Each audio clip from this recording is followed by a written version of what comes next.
নমস্কার বন্ধুরা, সঠিক তথ্য চ্যানেলে আপনাদের সকলকে স্বাগতম। আশা করি ঈশ্বরের আশীর্বাদে সকলে সুস্থ এবং ভালো আছেন। ইউনিভার্সে আমরা সকলেই বিশ্বাসী, তবুও হিন্দু ধর্মে যেন মহাদেব শ্রেষ্ঠ, দেবাদিদেব মহাদেব যাকে বলা হয়।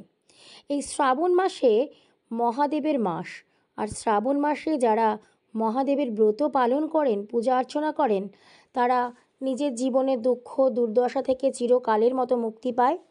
আর নিজের জীবনের বিভিন্ন বাধা বিপত্তি থেকেও তারা মুক্তি পায়, সফলতা অর্জন করে, অর্থকষ্ট দূর হয়, মানসিক শান্তি বৃদ্ধি হয়, সমাজে সম্মান ও প্রতিপত্তি বৃদ্ধি পায়। যদি আপনি মহাদেবের ভক্ত হয়ে থাকেন, আর যদি মহাদেবের এই ভিডিওটি আপনার কাছে পৌঁছে গিয়ে থাকে, তাহলে অবহেলা করবেন না। যদি আপনি সত্যি মহাদেবের প্রতি বিশ্বাসী হয়ে থাকেন, তাহলে অবশ্যই ধৈর্য ধরে এই বার্তাটি শুনবেন, কারণ আজ আপনি জানতে চলেছেন এমন এক জিনিস যা সম্পূর্ণ আপনার ভাগ্য বদলে দেবে। এই সুযোগ কিন্তু বারবার ঘুরে আসবে না। শ্রাবণ মাস আসতে আর বেশি দেরি নেই। শ্রাবণ মাসের প্রথম সোমবার এসেই গেল। তাই বন্ধুরা, যদি আপনারা এই বার্তা দেখছেন বা শুনছেন, তাহলে জেনে রাখুন, নিজের জীবন থেকে চিরকালের মতো সকল দুঃখ দুর্দশা, ব্যাধি, বিপদ আপদ, অকাল মৃত্যু থেকে দূরে থাকতে প্রত্যেকটি সোমবার কিভাবে মহাদেবের পুজো অর্চনা করবেন। যদি দেবাদিদেব মহাদেবের এই বার্তা আপনাদের কাছে গ্রহণযোগ্য মনে হয়, তাহলে অবশ্যই কমেন্টে হর হর মহাদেব লিখতে ভুলবেন না। আর এই ভিডিওটি প্রচুর পরিমাণে শেয়ার করে দেবেন, অন্যদের উপকার করবেন, কারণ সমাজে আপনি যত বেশি অন্যকে ভালোবাসবেন, অন্যের উপকার করবেন, ততই আপনি ঈশ্বরের কৃপা লাভ করতে পারবেন। এই প্রকৃতি হাতছানি দিয়ে ডাকছে আপনাকে। প্রকৃতির মধ্যেই লুকিয়ে আছে সেই শক্তি। চলুন বন্ধুরা, তাহলে এবার জেনে নেওয়া যাক কিভাবে শ্রাবণ মাসের প্রত্যেকটি সোমবার আপনারা পুজো অর্চনা করবেন। শ্রাবণ মাসে যারা দেবাদিদেব মহাদেবের পুজো করেন, তারা সম্পূর্ণ শ্রাবণ মাস যদি নিরামিষ আহার গ্রহণ করতে পারেন, তাহলে খুবই ভালো হয়। তবে চেষ্টা করবেন, যদি সম্পূর্ণ মাস সম্ভব না হয়, তাহলে অন্তত প্রত্যেকটি সোমবারের আগে অর্থাৎ রবিবার দিন সংযম করবেন। অর্থাৎ একবেলা আপনারা সিদ্ধ আতপ চালের ভাত খাবেন, অন্ন আর কি গ্রহণ করবেন, কিন্তু অন্যান্য সময়টা আপনারা চেষ্টা করবেন ফল বা মিষ্টদ্রব্য কিংবা সাবু গ্রহণ করতে খাদ্য হিসেবে। এছাড়াও আপনারা সোমবার চেষ্টা করবেন সকাল সকাল ঘুম থেকে উঠে ঘর পরিষ্কার করে, স্নান করে, শুদ্ধ বস্ত্র পরে মহাদেবকে স্নান করাতে। একটি পরিষ্কার সাদা নতুন কাপড়ে আপনারা মহাদেবের যে শিবলিঙ্গটি সেটি আপনারা রাখবেন, আর অবশ্যই চেষ্টা করবেন তামার পাত্রে মহাদেবকে স্নান করাতে। তামার পাত্রের ওপরে আপনারা শিবলিঙ্গ রেখে আপনারা ওম নমঃ শিবায় মন্ত্র জপ করে আপনারা দুধ, গঙ্গার জল, ঘি, মধু একসাথে করে স্নান করাবেন। যদি পঞ্চামৃত তৈরি করতে পারেন তাহলে খুবই ভালো হয়, কিন্তু সেটি সম্ভব না হলে অন্তত দুধ, গঙ্গার জল, মধু দিয়েও আপনারা করতে পারেন। যদি পঞ্চামৃত কেউ তৈরি করতে চান, তাহলে পঞ্চামৃত তৈরির পদ্ধতি আমি বলে দিচ্ছি। আপনারা দুধ, দই, ঘি, মধু আর চিনি, এই 5টি দ্রব্য একত্রিত করে একটি তামার পাত্রে মিশিয়ে নেবেন। সেটি তৈরি হয়ে যাবে পঞ্চামৃত। পঞ্চামৃত দিয়ে বাবার অভিষেক করার পর অবশ্যই গঙ্গার জল দিয়ে শিবলিঙ্গটি পরিষ্কার করে দেবেন। তারপর আপনারা হাত জোর করে ক্ষমা প্রার্থনা করবেন। তারপর আপনারা শিবলিঙ্গে যে বেলপাতা অর্পণ করবেন, বেলপাতাটিতে অবশ্যই আপনারা সাদা চন্দন বা শ্বেত চন্দন মাখিয়ে নেবেন। মনে রাখবেন, শিবলিঙ্গে আপনারা যখন বেলপাতা অর্পণ করবেন, যেন বেলপাতার চকচকে দিকটাই আপনারা বাবার মাথায় অর্পণ করতে পারেন। তারপর আপনারা বাবার প্রিয় ফুল, যে কোনো একটি বা দুটি ফুল আপনারা নিবেদন করবেন। কলকে, ধুতুরা, আকন্দ এই 3 ফুল বাবার খুবই প্রিয়।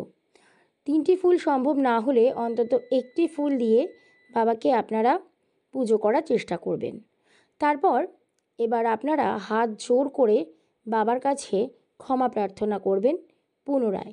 যদি পুজোয় কোনো ভুল ত্রুটি হয়ে থাকে আপনাদের, বাবা নিশ্চয়ই আপনাদের ক্ষমা করে দেবেন। এরপর যেটি বিশেষভাবে মনে রাখতে হবে, শ্রাবণ মাসের প্রত্যেকটি দিনই গুরুত্বপূর্ণ, তবে প্রত্যেকটি সোমবারের গুরুত্ব মানব জীবনে অপরিসীম। আপনারা প্রথম সোমবার নিজের জীবনের দুঃখ দুর্দশা, অকাল মৃত্যু, পথে ঘাটে অ্যাক্সিডেন্ট অর্থাৎ বিভিন্ন যে দুর্ঘটনার হাত থেকে মুক্তি পাওয়ার জন্য জব নিবেদন করবেন। আপনারা পরিষ্কার করে নেবেন জবটি, দোকানে কিনতে পারবেন, যে কোনো দোকানে, দশকর্মার দোকানেও পাবেন জব। সেই জবটিকে আপনারা এনে ভালো করে বাছাই করে নেবেন যেন কোনো পোকা বা নোংরা না থাকে। তারপর আপনারা হাতে করে মুঠো করে শিবলিঙ্গে অর্পণ করবেন সেই জব, আর মনে মনে বাবার কাছে বলবেন যেন সকল বিপদ থেকে বাবা আপনাকে রক্ষা করে, আপনার পরিবারকে রক্ষা করে। দ্বিতীয় সোমবার তিল অর্পণ করবেন মহাদেবকে। তৃতীয় সোমবার সবুজ মুগ ডাল অর্পণ করবেন। আর চতুর্থ সোমবার অর্পণ করবেন গম। এছাড়াও যেটা বিশেষভাবে মনে রাখবেন, প্রত্যেকটি সোমবার এই শস্যগুলি অর্পণ করা ছাড়াও আপনারা গোটা অখণ্ড যে আতপ চাল হয়, সেই আতপ চাল অবশ্যই 1 মুঠো করে শিবলিঙ্গে অর্পণ করবেন। এতে আপনাদের দারিদ্রতা থেকে আপনারা চিরতরে মুক্তি পাবেন। বিশ্বাস অন্তরের, ভক্তিও অন্তরের। যতটা আপনি অন্তরের শক্তি দ্বারা ঈশ্বর আরাধনা করতে পারবেন, ঠিক তত দ্রুতই আপনি ঈশ্বরের সঙ্গে নিজের আত্মার সংযোগ স্থাপন করতে পারবেন। এবার আপনাদের বলবো মহামৃত্যুঞ্জয় মন্ত্র। আপনারা অবশ্যই, যারা মহামৃত্যুঞ্জয় মন্ত্র জানেন না, তারা এই মন্ত্রটি শুনে নিন এবং লিখে রাখুন। আর প্রত্যেক সোমবারেই আপনারা এই মন্ত্রটি জপ করবেন।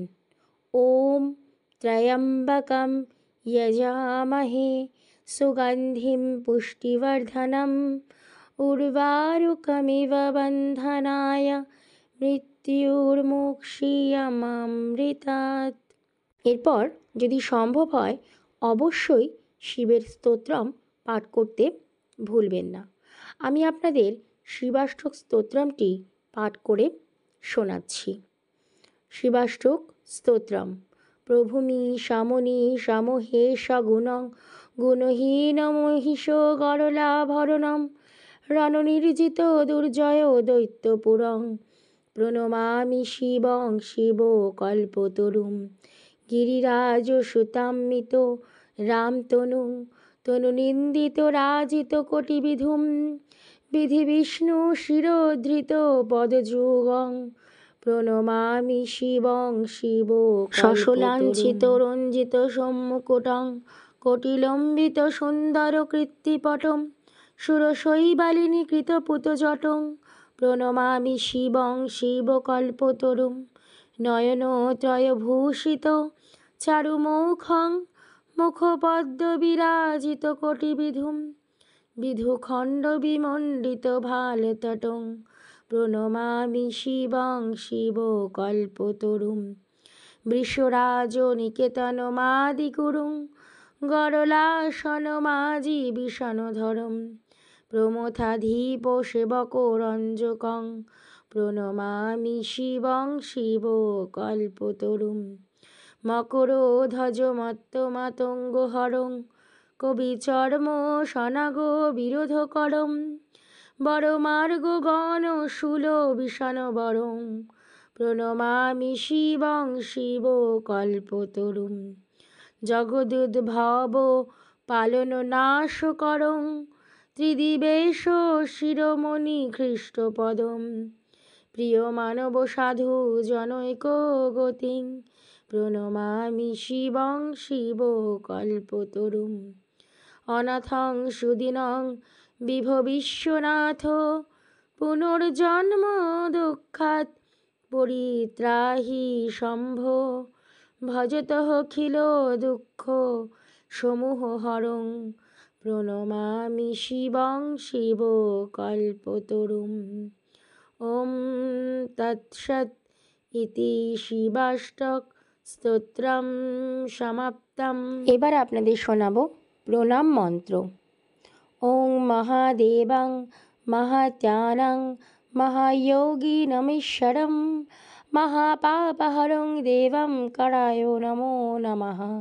ওম নমো শিবায় শান্তায় কারণেত্রায় হেতবে নিবেদয়ামি যচ্চত্তানগতিস্তং। ওম নমস্তুভ্যং বিরূপাক্ষ নমস্তে দিবাচক্ষুষে। ওম নমো পিনাকহন্তায় বজ্রহন্তায় বৈ নমো। ওম নমস্তে তাং মহাদেব লোকানাং গুরুমীশ্বরং পুংসমো পূর্ণকামানাং কামপুরামরাঙ্ঘি মাম। ওম নমঃ শিবায়, ওম নমঃ শিবায়, ওম নমঃ শিবায়। এইবার সবশেষে আপনারা মহাদেবের কাছে ক্ষমা প্রার্থনা চেয়ে নেবেন। ওম আবাহনং ন জানামি নৈব জানামি পূজনাম শিবার্জনাম জানামি ক্ষমস্ব পরমেশ্বর।